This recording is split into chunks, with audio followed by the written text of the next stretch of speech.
한국 퀴어 신학 아카데미 팟캐스트 퀴신팟. 한국 퀴어 신학 아카데미가 보내드리는 퀴신팟입니다. 안녕하세요. 저는 강민이고요. 스누피입니다. 샘물입니다. 상균입니다. 안녕하세요. 안녕하세요. 네, 오늘도 알찬 소식으로 여러분들을 찾아뵀으니 많이 들어주시고 많이 댓글도 기다리고 있습니다. 댓글이 너무 없어요?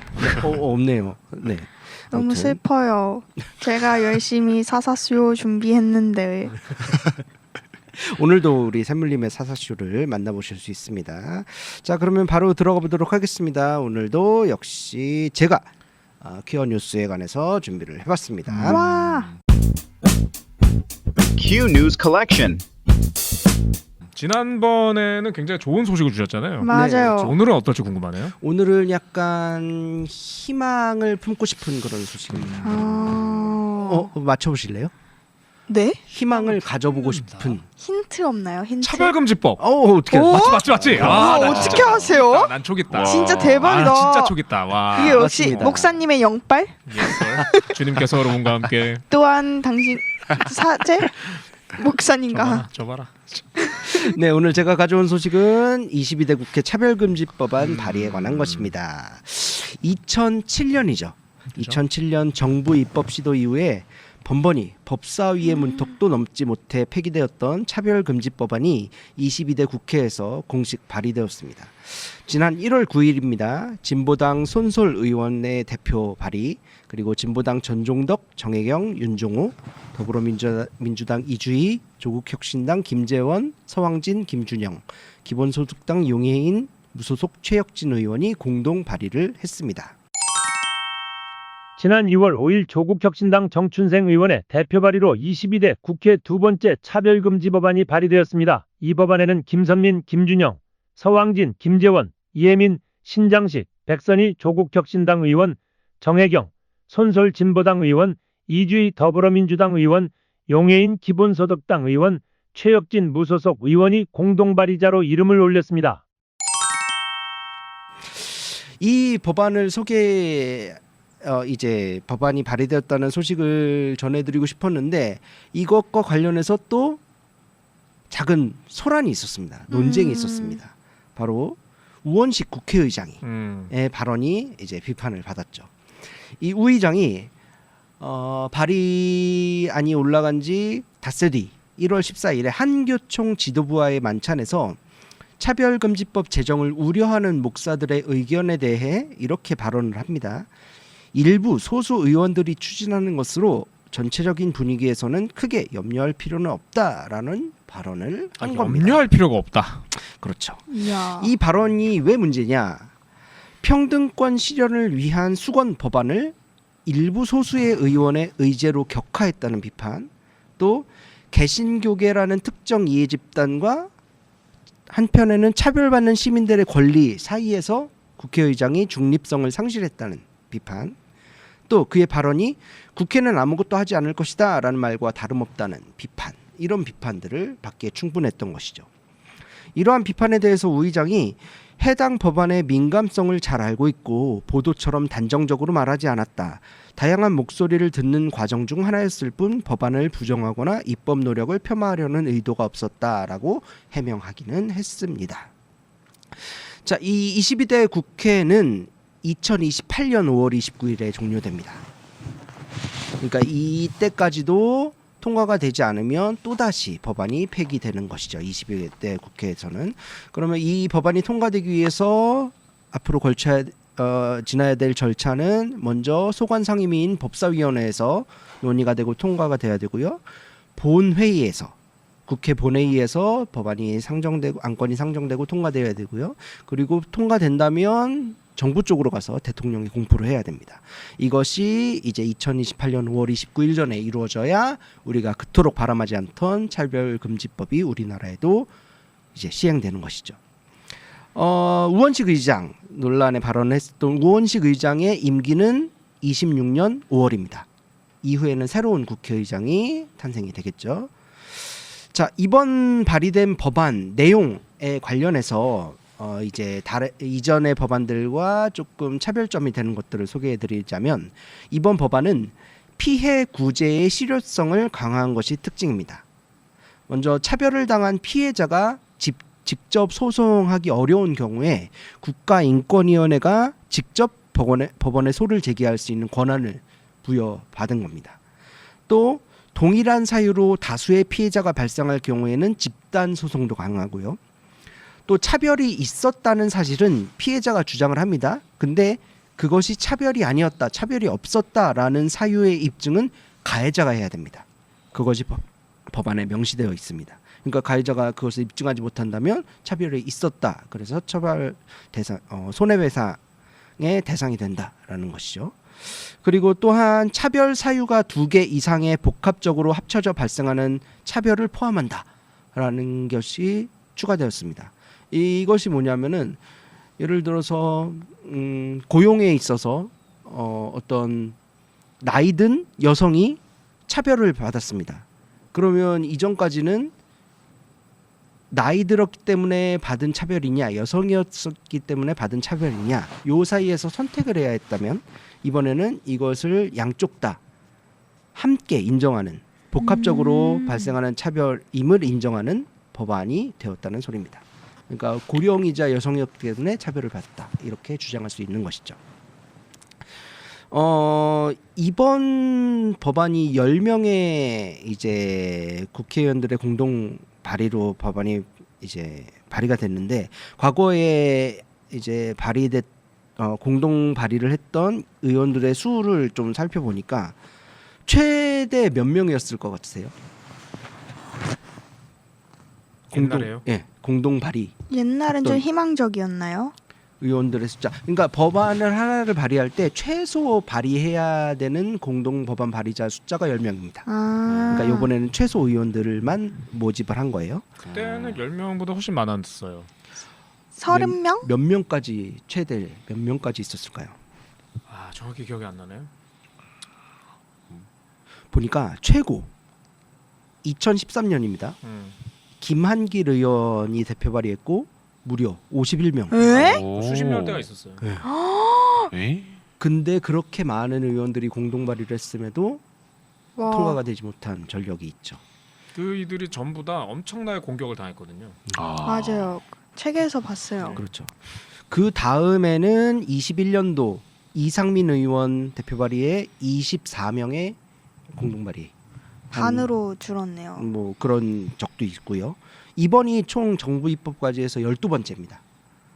법안 발의. 벌써 그렇게 되는구나. 12번째. 물론 한 회기 때 뭐 여러 의원들이 발의한 경우도 있고 그런 걸 포함하면, 그래서 어쨌든 이번에 발의가 됐으니 이번에는 좀 결실을 맺었으면 좋겠다, 희망 섞인 그런 기대를 가지고 여러분께 차별금지법 발의 소식을 전해드렸습니다. 어떻게 저 감사합니다. 어떻게 곧 이제 사순절인데요. 어떻게 사순절 저희 퀴시나에서 사순절 특별 새벽기도라도 이렇게 차별금지법 제정 염원. 새벽기도 좀 힘든데 저녁기도 안 될까요? 그러니까 모든 그런 좀 릴레이 기도 같은 거라도 좀 이렇게 하는 거 어떨까? 아니면 현재 그런 차원에서 차별금지법 제정연대에서 릴레이로 후원 자리를 모집하고 있습니다. 아하, 그렇군요. 네, 한번 찾아보시고 릴레이로 후원. 네, 그 무슨 런닝 크루라고 이제 이름을 붙여가지고 300명 정도 이렇게 찾고 있더라고요. 함께 차별금지법. 달리는 거예요? 네, 실제로 달리는 건 아니고 달리는 건 이제 그쪽 사무국에서 열심히 달려주시고 계십니다. 거기에다가 이제 후원을 네, 하는. 그렇습니다. 그거 저기 혹시 괜찮으시면 그런 좀 알려주셔서 위원장님이 그 뭐 퀴시나 방에도 좀 올려주시고 그런 거 좀 하면 어떨까요? 네, 좋습니다. 네, 올려주시면 아무튼 저희도 뭐 할 수 있는 것들 그럼요. 함께 해 미비하지만 봐야겠죠. 한번 네. 해봐야죠. 어쨌든 예전에 이제 대표 발의했던 의원이 어느 정도까지 노력을 한지는 잘 모르겠어요. 근데 어쨌든 이번에는 뭐 밝히기로는 의원 한 명 한 명을 다 찾아가서 설득을 해보겠다, 손소리 의원이 뭐 그렇게 밝히기도 했으니까. 하지만 뭐 쉽지는 않겠죠. 쉬운 여정은 아닐 테지만 그래도 희망을 가져봅니다. 예, 정말 희망을 품고 싶습니다. 진심으로. 다들 힘좀 내시고 그 우원식 의장님은 참 그 지난 그 내란을 계엄을 마무리하는데 굉장히 중요한 의장으로서 중요한 역할한 분인데 그렇죠. 그리고 이분이 또 민주당에서 또 을지로위원회라고 또 다소 진보적인 그룹에 계신 분이잖아요. 그렇죠. 참 그런데 또 이럴 때는 굉장히 뜨뜻미지근해 미온적으로 이렇게 하시는데 우원식 의장 혹시 이 방송을 들으신다면 이제 의장님 임기도 얼마 안 남았는데 임기 마무리에 유종의 미를 좀 거두시는 걸로. 민주당이 늘 비난을 받는 게 뭡니까? 민주당이 배부를 때 우클릭하는 거 아닙니까? 이럴 때 의미 있게 한번 좌클릭 한번 해보시는 거 어떨까 제안 드립니다. 양쪽으로 넓게 나가도 될 텐데. 그러니까요. 아쉽습니다. 지금 뭐 통합 행보 이런 얘기 하는데 그 통합에서 맨날 저기 보수만 통합하지 마시고 다양성과 진보 쪽으로도 좀 통합을 하시는 게 어떨까 이런 말씀 드립니다. 동의합니다. 이러니 저러니 해도 진짜 보수 개신교계의 힘이 뭐 무시할 수는 없을 정도 같네요. 네. 항상 보면은. 아직은 표가 뭐 어마어마하다고 봐야죠. 그렇죠. 그러니까 저는 사실 뭐 이거는 뭐 방송에서 뭐 나갈 수도 있고 안 나갈 수 있으니까 편집은 뭐 알아서 해주시고. 그러니까 왜 흔히 지금 보면 뭡니까 통일교, 신천지 등의 신흥 종교가 이제 그 종교와 뭐 정치와 결탁해서 하는 얘기를 되게 많이 지금 뭐 언론에서 많이 얘기하고 있잖아요. 근데 저는 그거 볼 때마다 마음이 사실 어두워지는 건 그 신흥 종교들은 그런 모티브를 어디서 얻었을까? 때가 되면 지금 탄핵으로 이제 물러난 윤석열 전 대통령 같은 경우에 그가 대선 후보이고 그럴 때 우리나라의 굴지에 있는 담임 목사님들이 가고 안수기도를 해주며 그렇죠. 그러면서 자기 교회 가가지고 이 사람 훌륭한 사고 말하지 않았습니까? 그거는 정교 유착이 아닙니까? 유착이죠. 그러니까 뭐 우리가 당원 가입하는 건 우리가 알 수 없는 거지만 특정 종교가 특정 정치인을 혹은 특정 정당을 대놓고 지지하는 방식의 거는 사실 한국 개신교가 어느 정도의 규모를 갖춘 다음에 한국의 근현대사에서 늘 해왔던 방식이고 자유당부터 시작해서요. 그러니까 저는 그런 부분에서 보면 저는 지금의 개신교가 이런 부분에서 고개를 빳빳이 들고 있을 수 있는가. 저는 자복과 반성을 해야 되는 때가 아닌가. 그런 생각 되게 많이 하게 됩니다. 맞습니다.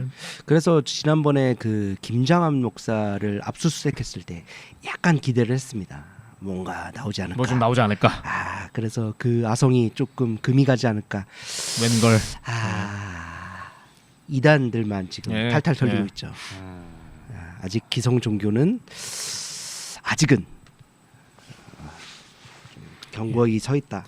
부자가 망해도 3대를 간다고 아직은 좀 시간이 걸리는 것 같고요. 그러나 개신교계 신흥 종교들이 이렇게 털리기 시작한다는 것은 뭐 이제 멀지 않았다. 다음 차례다. 이런 생각을 하게 됩니다. 뭐 무너지는 게 목적은 아니지만 분명히 썩어서 문드러진 부분들을 드러나야죠. 도려내는 것이 마땅하죠.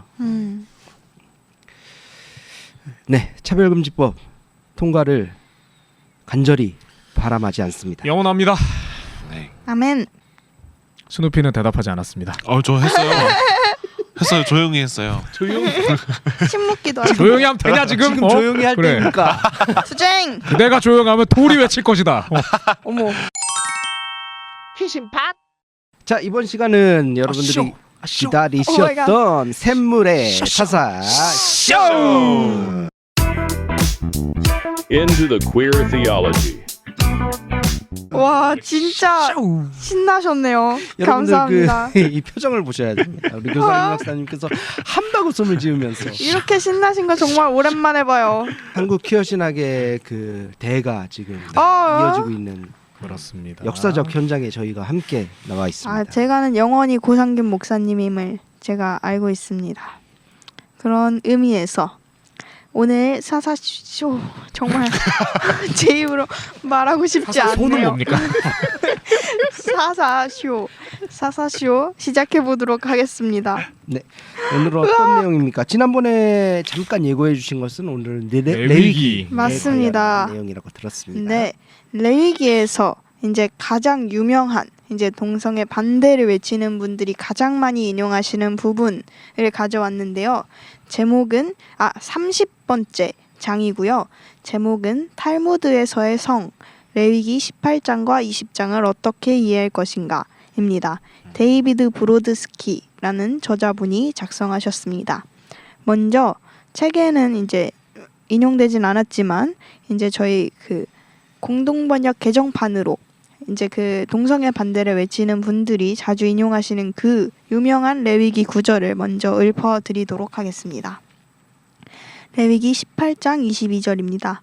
여자와 잦으시 남자와 한 자리에 들어도 안 된다. 그것은 망측한 짓이다.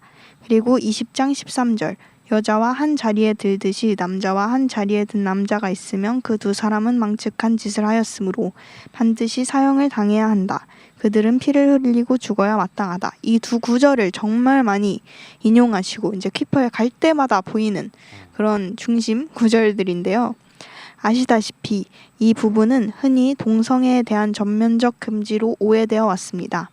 그러나 저자는 이 구절의 주제가 여성 동성애는 아니며 심지어 남성 동성애 자체일 가능성조차 낮다라고 주장합니다. 오히려 레위기 20장이 다루는 대상은 특정한 형태의 남성 간 성교이지 동성애를 하나의 범주나 정체성으로 규정하는 것이 아니라는 것입니다. 히브리 성경이나 랍비 시대의 어떤 문헌도 성적 지향이나 성적 정체성이라는 개념을 언급하지 않으며 다만 이성 간 혹은 동성 간의 성적 행위만을 언급합니다. 랍비 시대의 랍비들이 토라를 남성 간 학문 선교 이외에 어떤 성적 혹은 감각적 접촉까지 금지하는 것으로 해석했다는 증거는 존재하지 않습니다. 랍비들이 남성 간 학문 삽입만을 금지한 것은 남성 간 성적 침투에 강한 거부 반응을 보이면서도 다른 형태의 친밀한 접촉에는 상대적으로 무관심했던 당시의 문화적 규범과도 부합합니다. 남성 간 학문 선교에 대한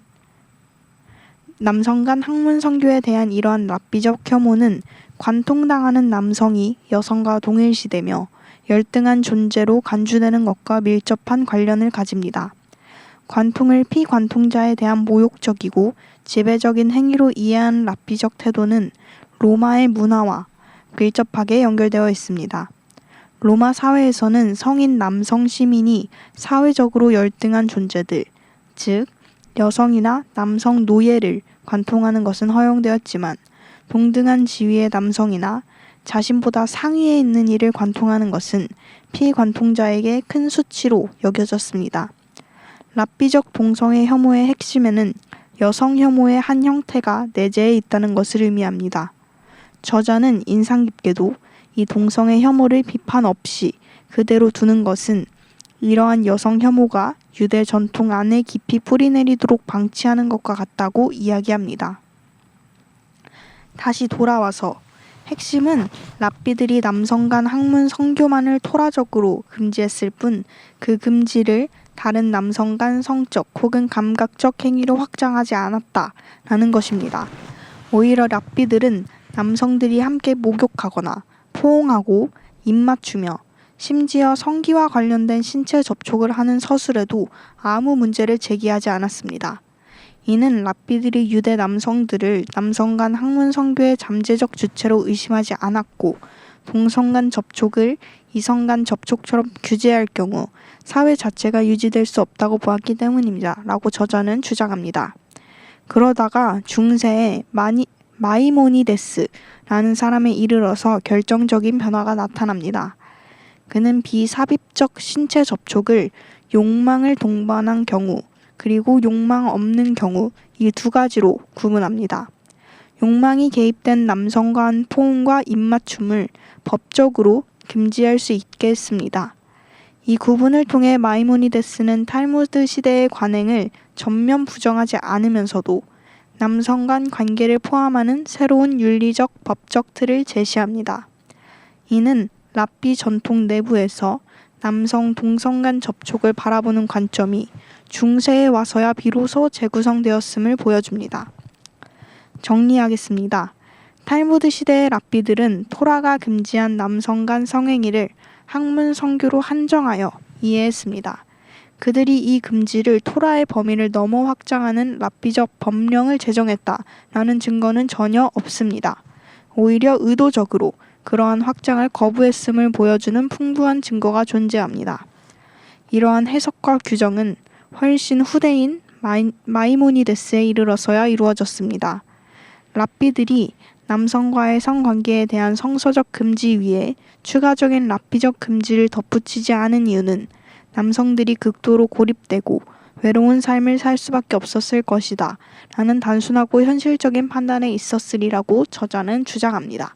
여기까지가 오늘 레위기에 관해서 전해드리는 사사쇼 내용이었습니다. 네, 감사합니다. 관통이란 개념이 그때도 있었다는 게 신기하네요. 네, 그게 로마 시대에만 있던, 우리가 보통 이제 해석할 때 로마 시대의 주인과 남자 노예 사이의 관계 뭐 이런 것들만 듣다가 그런 개념이 더 예전에 유대교 랍비 시절에도 있었다. 그거 흥미로운 지점이었던 것 같습니다. 그러니까 남성간 성행위에 대한 그런 우리가 알고 있는 직접적 묘사에서 왜 소위 그 학문에 대한 그러니까 학문 섹스에 대한 이야기는 로마 문화 이전에 그리스 문화에서도 굉장히 자세히 등장하잖아요. 그러니까 사실은 인류 문화에서 굉장히 오래된 예. 그러니까 이미 그 기술이나 그런 게 그렇게 정립됐다는 건 훨씬 전부터 이미 다 있었다는 거죠. 그렇게 볼 수 있는 것 같고, 그리고 지금 이 데이비 브로스키 그러니까 이가 얘기하는 것을 좀 이해하려면 그 구약에 대한 최근 연구에 대한 고민이 좀 있어야 될 것 같아요. 그러니까 여러분께서는 지금 구약에서 오경 있잖아요. 오경이 네. 지금 우리가 보는 형태가 어느 때 정도에 이렇게 만들어진 거라고 생각하고 계십니까? 이거 지금 듣고 계신 분들도 한번 생각해 보십시오. 오경은 어느 때 이렇게 지금 같은 최종 형태가 만들어졌을 거라고 상상하고 계십니까? 포로기 이후? 포로기 이후 페르시아 통치 시기.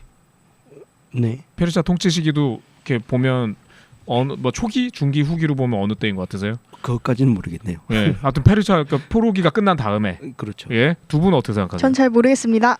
이런 학생이 정말 아직 구약계론 안 들었습니다. 그렇군요. 그럼 한번 찍어 보세요. 지금 어느 때 정도에 만들어질 것 같습니까? 상상했을 때. 뭐 다윗이 통치할 때 아니면 아니 훨씬 이후일 것 같아요. 훨씬 이후? 네. 그러면 언제로 생각하세요? 그보단 현재에 가까운 어떤 그런 지난번 그 구상균의 사사쇼 때 네. 포로기 이후 새로운 공동체를 건설하기 위해서 제가 레이게 할 때 언뜻 얘기했던 거죠. 그때 맞아. 이야기 들으니까 기억나. 그러니까 지금 사실은 이게 모세 오경의 최종 형태를 어떻게 어느 시기로 이렇게 특정하냐에 따라서 그 사람의 신학적인 방향이 많이 달라져요. 근데 지금 이거를 지금 말씀하신 그 이제 그 포로기 이후, 그러니까 1970년대 뭐 60년대에도 포로기에 뭐가 확립되고 뭐 이런 얘기를 많이 했죠. 뭐냐 하면 끌려갔어요. 끌려갔는데 거기에서 사람들은 아놈 상태에 빠졌습니다. 종교적 아놈이. 왜? 야훼를 믿으면 하느님이 우리를 천년만년 복되게 해준다고 했잖아. 근데 나라도 뻐개지고 성전도 뿌개지고 왕도 비참하게 죽고 우리는 포로가 됐는데 도대체 하나님 어디 있는 거야? 이런 얘기가 나왔을 거 아니에요. 근데 네. 그럴 때 뭔가 신앙적으로 답을 해야 될 거 아닙니까? 답을 못하면 종교가 끝난 거죠. 그러니까 그런 거죠. 그리고 또 하나는 뭐예요? 거기서 이제 우리 마루둑이라는 신을 섬겨야 되는 사회가 된 거잖아요. 그럼 어떻게? 그 신을 믿고 우리는 글로 다 흡수돼야 돼? 아니어야 돼? 그러니까 이런 상황이죠. 그럴 때 아니거든 야훼는 여전히 유의미하거든 막 이런 얘기를 하죠. 그 유의미하다고 할 때 옛날에는 눈에 보이는 성전이 있으니까 가가지고 제사 지내면 돼라고 했는데 그게 없어졌잖아요. 그럼 네. 어떡하죠? 그거를 대체할 수 있는 뭐가 있어야 되죠. 그게 뭐예요? 그게 경전이었다는 거예요. 그래서 오경을 만들기 시작했다. 이게 60년대 70년대까지 왔던 그건 포로기에 만들어진 거죠. 근데 지금은 이제 그게 넘어서서 오경을 만들어지는 최종 형태를 아까 말씀하셨듯이 이제 페르시아 통치 시기로 오는 게 굉장히 많은 이제 이론이 그렇게 오는데 거기서 훨씬 더 이제 급진적 그러니까 레디컬한 입장은 그거보다 좀 더 완전히 페르시아 후기로 가거나 아니면 페르시아가 어느 나라한테 망하죠? 알렉산더한테 망하잖아요. 그러니까 네. 헬레니즘 문화죠. 그래서 알렉산더 제국 시대 거의 근접해 들어가면서 그때 지금 같은 오경 형태가 만들어졌다라고 얘기하기도 합니다. 그러니까 지금 좀 전에 데이빗이 한 얘기에서는 무슨 얘기를 하죠? 헬라 문화라는 얘기를 하잖아요. 네. 그러니까 오경을 얘기하는데 헬라 문화 얘기를 난데없이 왜 하겠어요? 그러니까 이게 오경의 그 최종 형태를 굉장히 진보적인 아주 급진적인 최근에 이제 구약학자 중에는 그거를 페르시아 통치식 후기나 이거를 알렉산더 제국 시대의 저항 문학으로 보는 거거든요. 그러니까 이런 뭡니까? 그러니까 그게 지배자들이잖아요. 그 지배자들이 남성을 데리고 와 남성 노예를 막 하대하고 그러면서 이제 한 남성 노예를 그러니까 섹스 파트너라고는 하지만 굉장히 뭐 자기의 이제 성적인 이걸 위해서 마음대로 쓰는 거잖아요. 그러니까 그런 거에 대해서 저가 아닌데 그렇게 하면서 그 남자가 남자에게 성행해야 하는 거 하지 마. 그러니까 그게 라피가 말하는 소위 남성의 관통에 대한 부정성이 그리스 문화에 대한 반대다라는 얘기는 그런 거에서 나오는 겁니다. 그러니까 레위기를 얘기하는데 거기서 그리스 문화에 대한 반감이 왜 해석에 등장을 하겠어요. 그러니까 오경이 만들어진 그 시기와 그리스 문화가 어떤 근접거리에 들어온다라고 보는 기반이 있기 때문에 이런 얘기를 한다는 거죠. 네, 그래서 그런 게 좀 굉장히 이게 전 이해가 좀 필요한 겁니다. 그래서 이 데이비슨 이 사람이 그 유대교 학자고요. 그 유대교 안에서 그 아까 왜 뭡니까 그 탈무드라던가 말씀하셨던 네. 예. 그러니까 이런 것을 그러니까 오경은 건드릴 수 없는 거니까 지난번에도 얘기했지만 이거에 대한 해석이 얼마나 급진적이었던가 그러니까 이 얘기를 하면서 실은 그러니 성서를 바라보는 우리의 신앙도 급진적일 수 있어 라는 얘기를 하는데 그게 이제 미시우나나 탈무드 전통을 가지고 얘기하는 유대교의 급진적인 학자들이 굉장히 많은 1980년대 이후에 많이 등장하는 분들이 그런 배경을 갖고 있다라고 볼 수 있습니다. 또 새로운 걸 많이 배웠습니다. 네.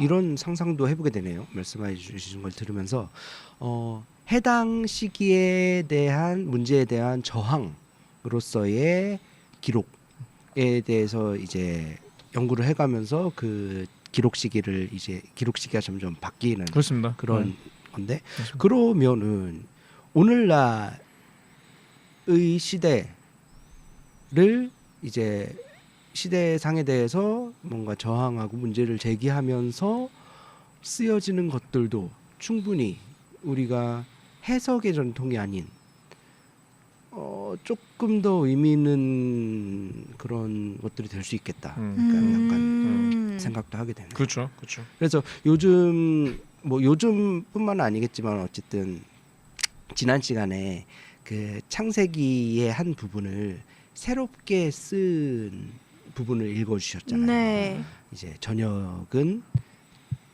딱 시간이 아닌 스펙트럼이 있는 시간이다. 네. 그런 것들을 새롭게 이제 창세기를 쓴 거를 읽어주셨는데 우리가 그런 작업을 적극적으로 해나가도 상관없지 않을까. 그렇죠. 그렇죠. 너무 그런 좋습니다. 생각이 오히려 그러면서 유대교는 해석에 대해서 훨씬 더 자유가 많이 네. 보장될 수 있다 볼 수 있고요.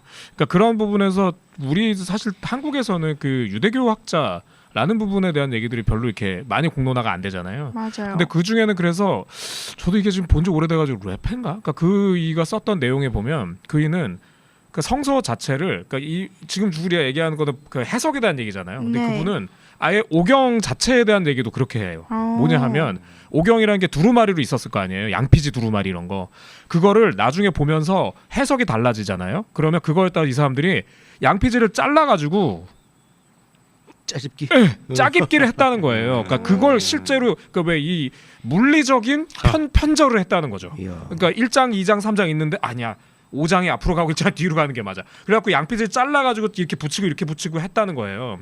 그래서 그게 오래된 양피지에 보면 그렇게 잘라 붙여가지고 이렇게 한 흔적이 있다. 그 꿰맨 흔적이 있다는 거예요. 대박. 그래서 그 꿰맨 흔적을 옛날에는 그러니까 왜 이게 오래돼가지고 안 보이니까 이렇게 새로 덧대가지고 했다 이런 걸로 봤는데 이 래페 이런 학자들은 아니 그게 바로 편지고 짜깁기에. 국제적인 편저의 흔적이야 이렇게 보는 거죠.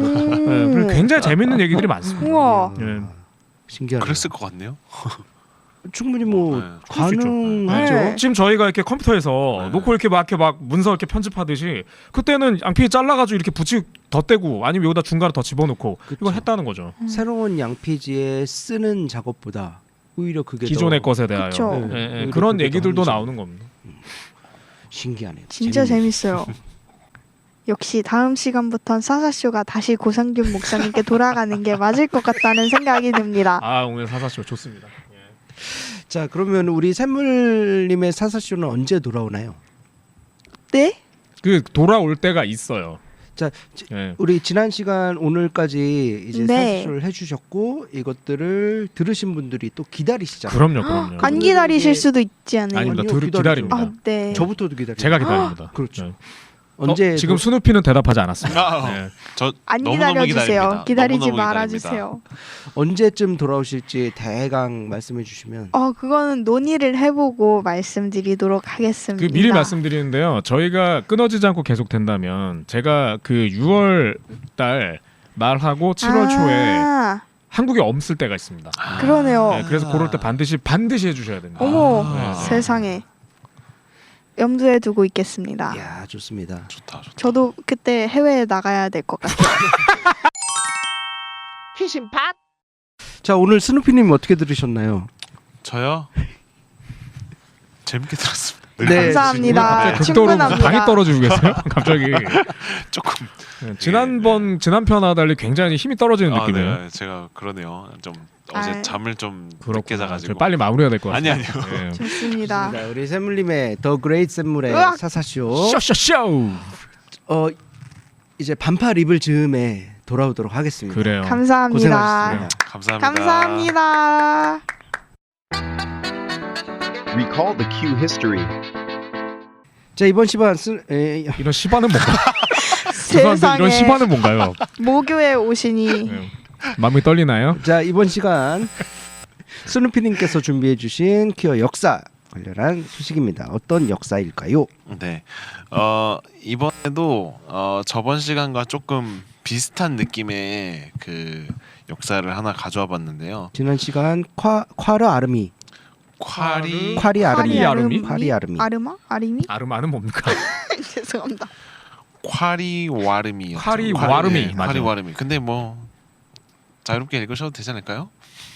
한국어 귀여하군요. 아니니까. 네. 좀 귀찮은 거예요? 네. 뭐 그거 이제 좀 비슷한. 네. 하지만 콰리 와르미보다 훨씬 더 이전의 시대의 오, 이야기. 또 그대로 가는 거군요. 네, 잉카 문명보다 더 재밌어요. 이전이죠. 문명 탐험 느낌으로다가 가보겠습니다. 이야.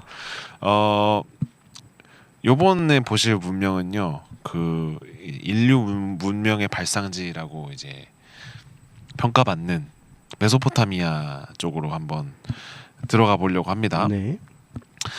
먼저 이번에 소개해드릴 그 존재들의 이름은요. 갈라입니다. 갈라. 들어본 적 있으신가요? 갈라쇼 할 때 갈란가요? 그럴지는 잘 모르겠어요. 알겠습니다. 네. 갈라디아서? 갈라. 갈라치기. 이런 부정적인 사람. 네. 네, 한번 이 갈라의 기원에 대해서 내가 그대로 죄송한데 오늘 위원장님 제가 알고 네. 제일 웃긴 얘기였어요. 갈라치기가. 그래요? 제가 사실 위원장님 알고 꽤 오래됐는데요. 그동안 하신 게 제일 웃긴 얘기였어요. 갈라치기. 집에 가다 생각날 것 같은데. 갈라치기의 역사를 한번 보겠습니다. 그 이제 갈라라는 존재들이 왜 생겨나는지 알려면은 그 수메르 신화를 조금 들여다봐야 되는데요. 수메르 신화 이야기를 잠깐 해보겠습니다. 이제 사랑과 전쟁의 여신인 이난나라는 여신이 있어요. 이난나라는 여신이 죽음의 세계에 갇히게 된다고 해요. 그런데 이름이 이제 또 이게 어려운데 지혜의 신인 에느키라는 신이 이제 묘안을 냅니다. 자기의 손톱 밑에 흙 있잖아요. 그걸로 두 존재를 빚어내는데 이들이 이제 남자도 여자도 아닌 이제 좀 중성적인 존재들이라고 합니다. 그래서 이 재밌는 게 성별의 경계가 없었기 때문에 죽음의 세계를 자유롭게 통과할 수 있었다라고 해요. 그래서 이 존재들이 이 여신을 부활시키는 거죠. 그 이난나라는 신을 부활시키는 거죠.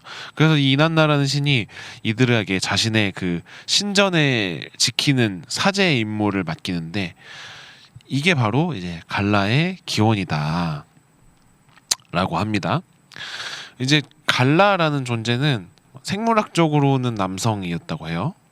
그런데 이제 사회적으로나 영적으로는 조금 다른 삶을 살았는데 먼저는 이제 언어가 좀 달랐대요. 당시 그 수메르 사회에는 여성들만 사용하는 에메살이라는 특별한 방언이 있었다고 합니다. 그런데 이 갈라들은 그 이 여성들만 사용하는 언어로 평생 사용했고 평생 시를 쓰고 노래를 했다라는 게 이제 전해지고요. 또 엔터테이너군요. 뭐 그런 역할을 좀 했던 것 같아요. 그리고 또 슬픔을 치유하는 위로자로서의 그 공식적인 역할을 좀 했다고 해요. 그래서 국가적인 재난이나 장례식에서 그 신의 슬픔을 대변해서 노래하는 역할을 했다. 그래서 수메르인들은 이제 이 갈라들의 목소리에 신의 마음을 돌리는 신비한 힘이 있다. 이제 아무래도 그 구전 설화에 의하면은 수메르 신화에 의하면 그 죽음과 생의 그 경계를 넘나드는 존재였기 때문에 실제로 그들에게 그런 그 아픔을 위로하는 힘이 있었다라고 믿었다고 하네요. 그리고 이제 당시 사람들이 남긴 그 찬가 같은 거에는 뭐 이런 구절이 있었다고 해요. 여신 이난나는 남자를 여자로, 여자를 바꿀 수 있는 권능을 가졌다. 뭐 이제 현대인들의 시각으로서는 이 존재들을 보면서 논바이너리나 트랜스젠더 같은 용어가 떠오르지만 뭔가 그 당시에는 뭐 그런 이런 용어적 구분은 없었을 거 아니에요? 그냥 그 고대 수메르인들한테는 그냥 자연스럽게 신에게 더 가까이 가기 위해 이런 성별 같은 경계들을 그냥 초월해버린 어떤 성스러운 존재로서, 그래서 뭐 어떤 이렇게 규정되는 고정된 틀이 아닌 그냥 초월적인 유동적인 존재로서 받아들였다. 그걸 바꾸는 권한이 있다고 했잖아요. 네, 이난나. 그 네. 바꾸는 목적은 그러면 징벌의 목적은 아니네요. 아, 그렇죠. 그거와는 전혀 다르죠. 오히려 자유로워지는. 사랑과 전쟁의 신이라는데 그 이해 키워드가 있습니다. 그러니까 그 바꾸는 게요. 그러니까 사랑하는 거예요. 그러니까 자유로운 거고요. 그다음에 그 전쟁할 때는 남성들이 나가잖아요. 그러니까 이제 이난나가 전쟁 나갈 때 병력이 필요해. 그럼 이제 또 남성이 필요하면 더 남성이 증가되겠죠. 그러니까 이런 부분에 상상력이 발휘됐었던 걸로. 우와. 그래서 이제 저번 시간에 이제 고상윤 목사님이 뭐 정리를 해주셨었던 이야기가 있는데요.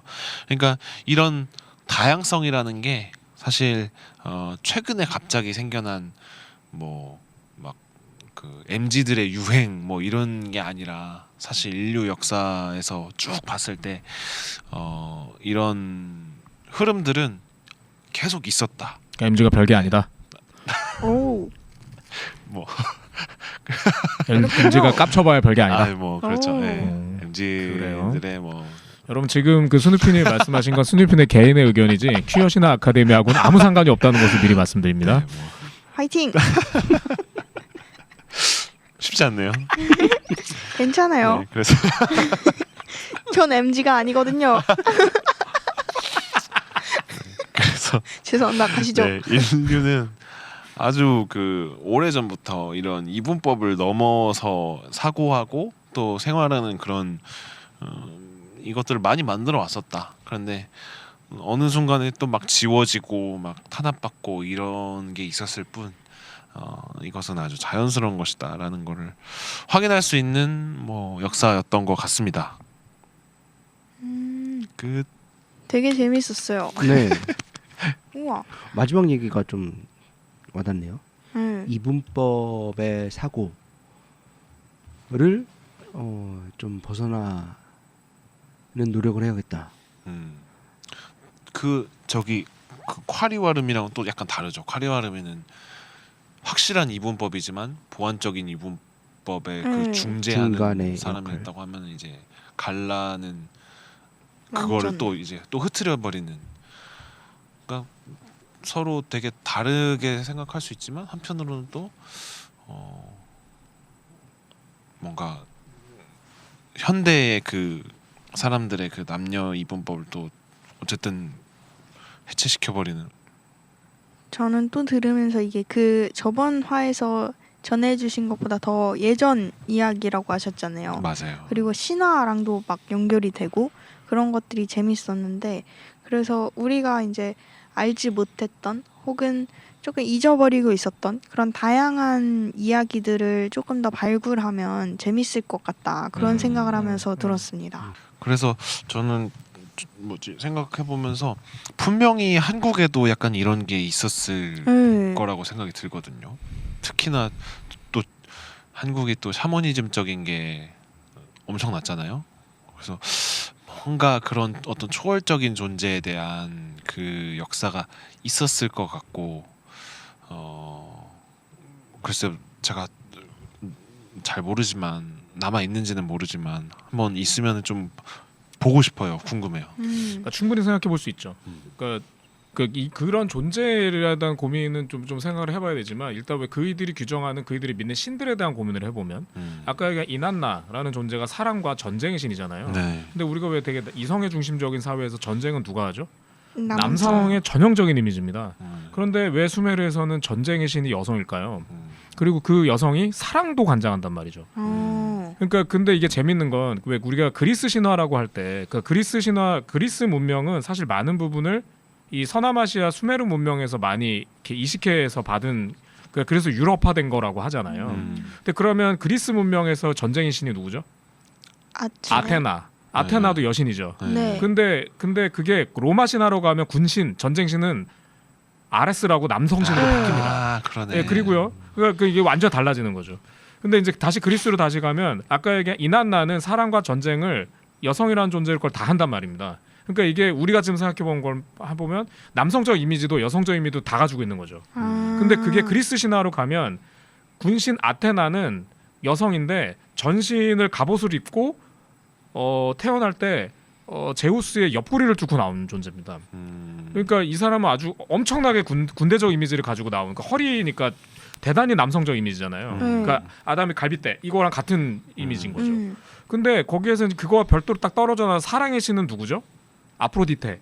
아프로디테는 아주 여리여리한 여성으로 등장하죠. 네. 그러니까 그러면서 그리스 문화에서는 이거를 확 분리시켜 버리는 거죠.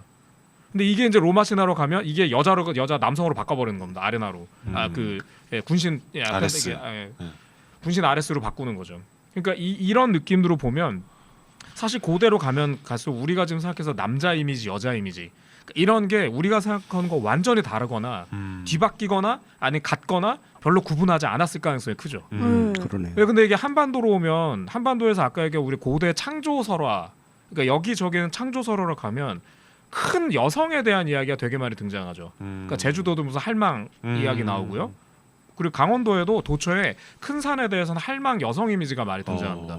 근데 그 여성 이미지가 뭐와 함께 같이 가냐 지역에서는 장군신 이런 거랑 또 같이 간단 말입니다. 그러니까 이런 게 말씀드렸듯이 세상을 만드시고 일구고 큰일을 굵직굵직하게 하고 전쟁하는 거 다 남성 이미지인데 이 이성의 중심 사회에서 근데 이게 고대로 가면 아니었다는 거죠. 그러니까 왜 여기 서울에도 저기 왜 그 연세대 있고 이런데 거기가 노고산이라고 있잖아요. 서강대 뒤에. 거기가 노고산입니다. 네. 네. 근데 그 노고산 고 일대가 조선시대까지 지명이 뭐였냐면 모학이었습니다. 어머니산. 그러니까 이러면서 그냥 우리한테 되게 가까이 도처에 여성의 이미지, 그러니까 세상을 창조하는 여성, 그 큰 역할을 하는 어떤 여성. 그러면서 생명을 보듬고 돌보고 하는 여성. 그러니까 이런 이미지가 같이 있었지 이게 분리되지 않았단 말이죠. 사실 그러니까 이런 게 보면 뭐 이렇게 같이 있는 거 트랜스 이런 게 뭐 별겁니까? 그러니까 이런 거잖아요. 그러니까 저는 이게 그래서 우리가 지금 계속 지난번에도 말씀드렸지만 이렇게 나눠지는 건 불과 몇 병은 되지 않았다. 네, 그런 생각 많이 합니다. 그렇게 점점 현대의 인식으로 고착돼 온 이유도 궁금하긴 하네요. 왜 그렇게 현대 남성 여성 이렇게 딱 분리된 사고로 고착되어 왔나? 어떤 계기가 있을까? 그게 뭐 이제 왜 그 어느 책입니까? 그 동성애와 뭐 이성의 왜 그 역사 거기 이거 이제 저도 오래돼 50이 넘으니까 여러분 네, 책 제목은 막 이런 게 가물가물합니다. 근데 그 책에 보면 그런 얘기에서는 성의 역사? 성의 역사 아니에요. 제가 그건 내가 다음에 기회 되면 말씀드릴게요. 그러니까 그 책에 보면 그런 얘기를 하죠. 그러니까 기독교도 초기에는 이렇게 문화 성적으로 다양했다는 거예요. 그러면서 동성애도 뭐 그렇고 그리고 그러니까 대표적인 게 그 책에서 얘기하는 건 그러니까 십자군 전쟁할 때 이제 그 앞에 핵심으로 나왔던 기사단이잖아요. 근데 그 기사단이 왜 본인들이 찬양시 자기 옆에 있는 영웅 친구나 선배 기사에 대한 찬양시 있잖아요. 거기에 내용을 보면 굉장히 성적이라는 거예요. 그러니까 그의 어떤 몸을 육체미를 찬양하고 그를 안으면 너무 뭐 하고 그와 입 맞추면 너무 설레있고 하고 이런 표현들이 다 등장한다는 거죠. 우와. 그러니까 이게 기독교도 어느 시간 이전까지는 그런 부분에 되게 풍부한 자산을 갖고 있었는데 그게 어떤 시대부터 경직되기 시작했다. 그건 뭐 패스트도 있고 그러니까 뭐 그리고 이제 막 교황권이 막 사회 막 왕권이랑 막 부딪히고 뭐 어쩔 때는 결탁하고 그러면서 세속화되고 그러니까 그러면서 점점 유럽 문화가 경직되기 시작하면서 이게 맥을 같이 했다는 거죠. 그러니까 그렇게 하면 사실 그렇잖아요. 왜 뭐 인심이 광에서 난다고 사람들 여유로울 때 뭔가 이렇게 그래 괜찮아 뭐 우리 같이 살아 이게 되는데 힘들어 그럼 야 꺼져 뭐 나빠 뭐 이런 거 막 하기 시작하잖아요. 아마 그런 역사가 아니겠냐 그렇게 보는 거죠. 그러니까 중세가 심각한 암흑기로 빠져들면서 소위 성소수자단 탄압 그리고 이성의 중심적인 기독교안의 사고도 강화됐다라고 본다면 사실 뭐 한 600년 뭐 500 이거밖에 안 된다는 겁니다. 그러네요. 흥미로웠습니다. 자, 오늘 스누피님께서 갈라에 네. 관한 수메르 문명 네. 속에 있는 역사를 우리에게 소개시켜 주셨습니다. 고생하셨습니다. 재밌었어요. 와우. 감사합니다. Queer in Culture.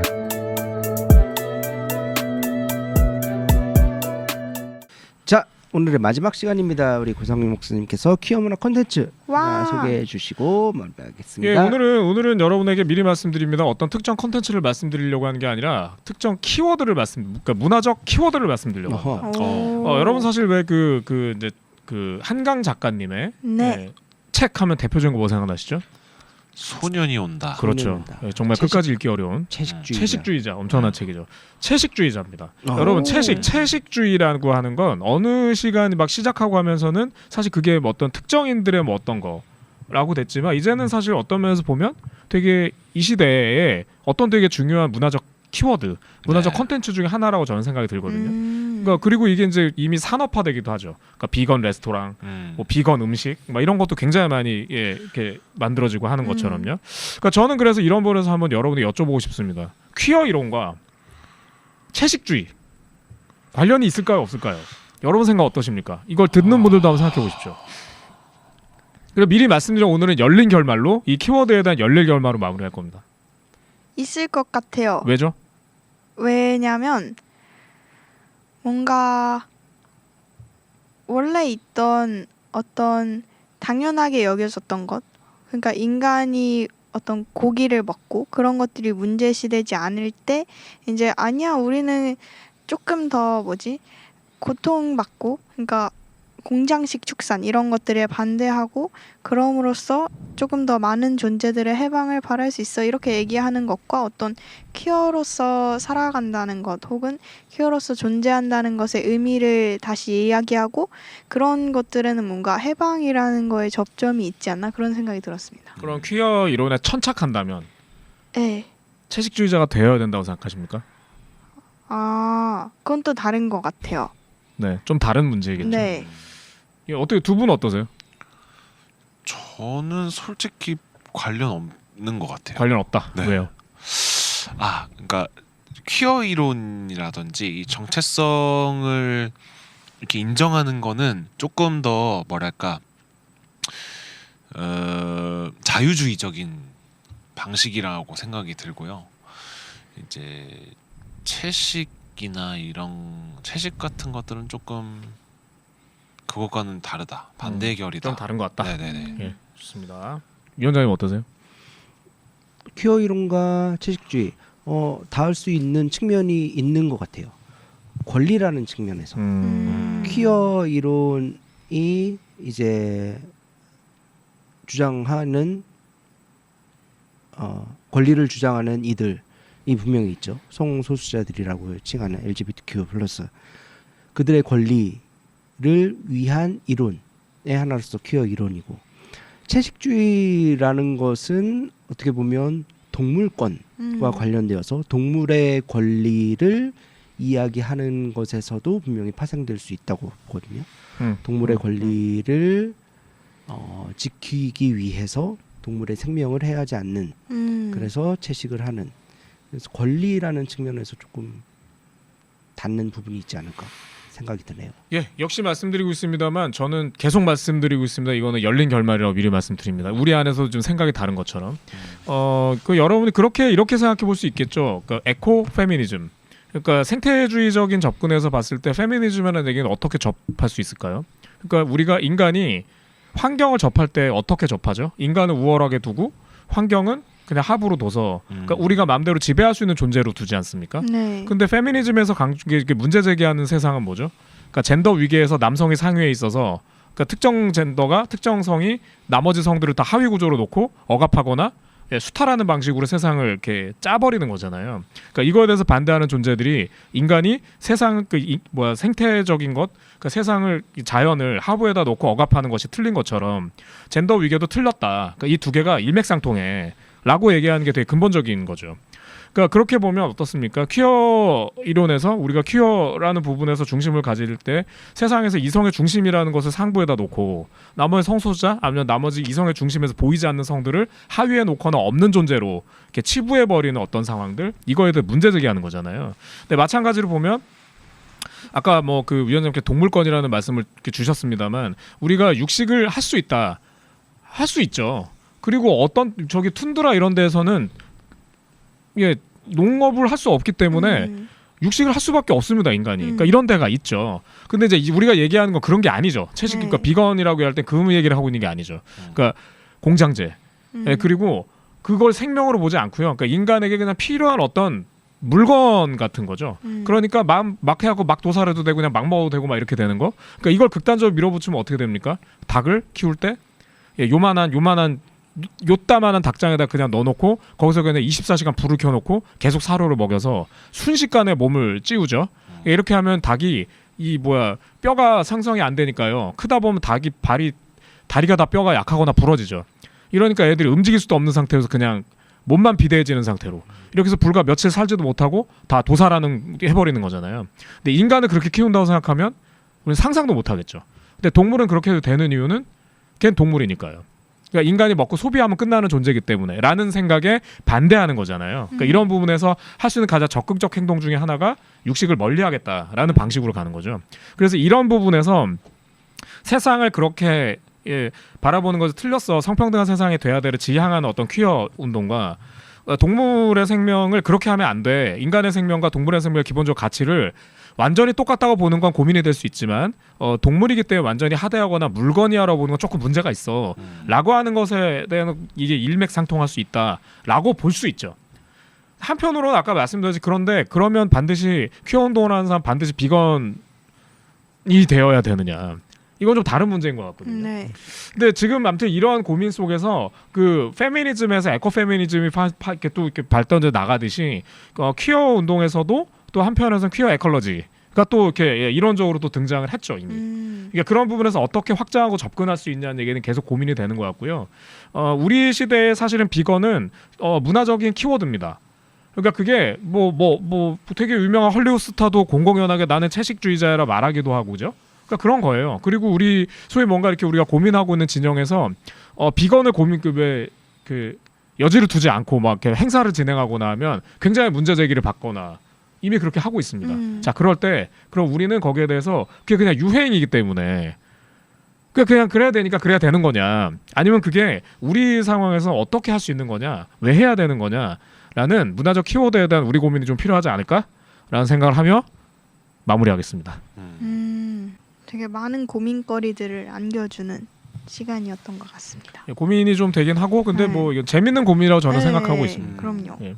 저 그냥 아까 제가 했던 얘기 조금 더 덧붙여서 얘기하자면 그 퀴어 이콜로지 그런 개념들이 또 생겨났다는 게 되게 흥미롭네요.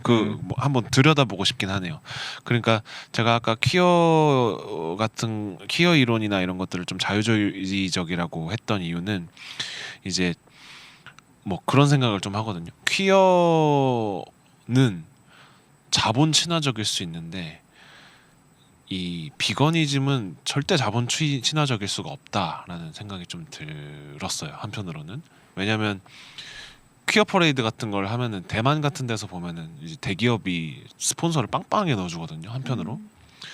근데 사실 비거니즘이 그런 그림을 절대 상상할 수가 없고 그리고 또 남미 같은 데서는 이제 문화적으로 성소수자라는 거를 공개적으로 커밍아웃 했을 때 그리고 뭔가 그런 것들을 지향하는 정치를 펼치는 정치인이 있다고 치면은 그 사람은 뭐 그냥 이렇게 그 이제 뭐 남미 드라마나 이런 데서 언뜻 봤을 때는 그냥 뭐 성소자들 뭐 그냥 막 야 쟤 게이다 이러면서 약간 놀림거리로 삼고 그냥 넘어가 버리고 마는, 오히려 그냥 그런 면으로는 또 한편으로는 인정받는 그런 분위기가 있는데, 남미에서 제일 위험한 정치인은 사실 그 환경 운동하는 정치인이더라고요. 그 사람들은 이제 뭔가 정책에 그런 거를 넣기 시작하면은 이제 암살 대상이 돼서 실제로 암살당하고, 그런 점에서는 조금 이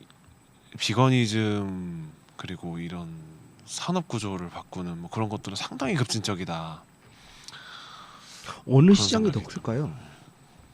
비건 시장과 퀴어 시장과. 고민을 해봐야겠네요. 또 나라마다 막 다를 것 음. 같아요. 말씀하신 것처럼. 그러니까 비건 시장은 먹거리일 테고 퀴어 시장은 컨텐츠가 대부분이겠죠 요즘에는. 근데 지금은 뭐 이건 잘 모르겠다는 전제하에 사실 비건주의는 또 한편에서는 약간 저는 이렇게 좋은 방식으로 생각되지 않지만 약간 건강 뭐 이런 거 뭐 이렇게 얘기가 그렇게 되면서 훨씬 더 이게 좀 시장으로 더 크지 않을까 그런 생각도 들어요. 그럴 수도 있겠네요. 네. 네, 그런 점도 있겠네요. 시장이 커져야 어쨌든 살아남는 것 같거든요.